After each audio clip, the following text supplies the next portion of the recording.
The emotional and physical and mental build-up is so high. Now, when we want to look at the income which is only going to the private sector, what we do is from total income generated.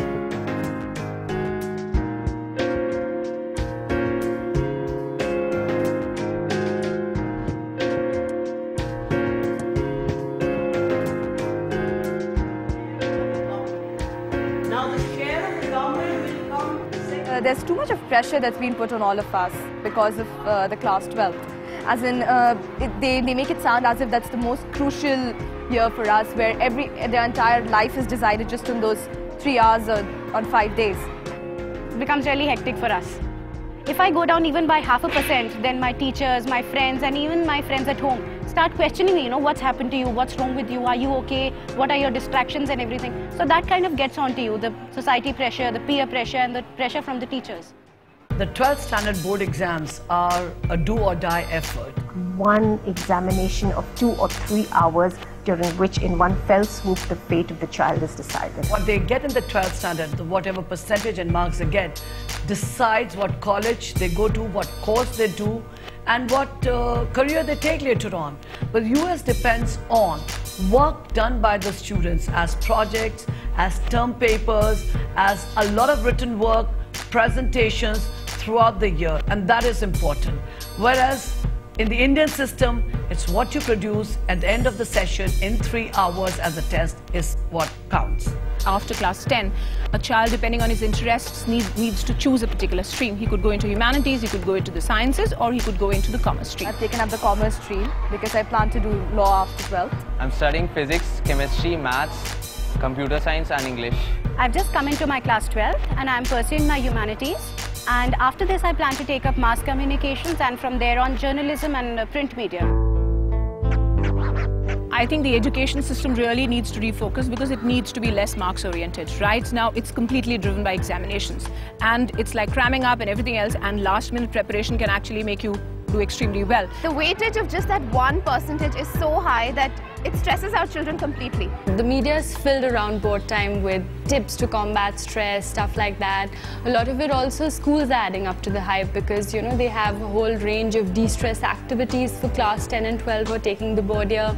Most schools, in fact, in Delhi and other states, they sort of exempt board students from participating in any extracurricular activities. There are extra classes happening. So all that builds up pressure, even though at the end of the day, it's just a normal school exam.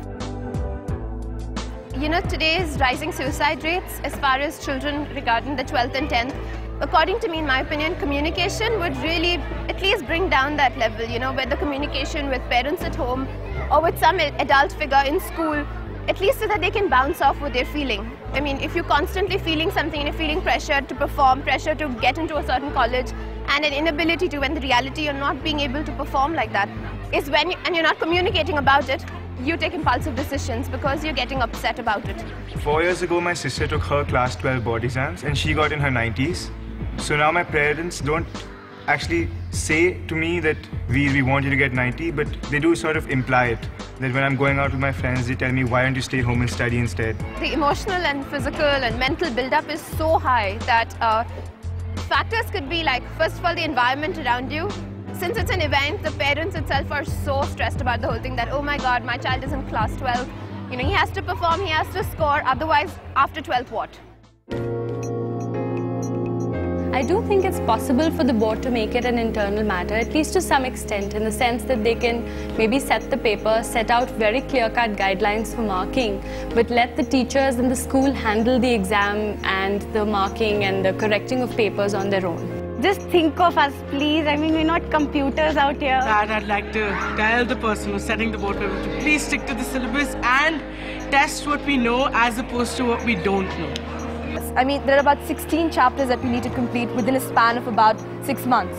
So obviously, I mean, there's nothing wrong with the school or the teaching system, but the problem is that there's too much of syllabus in too little time.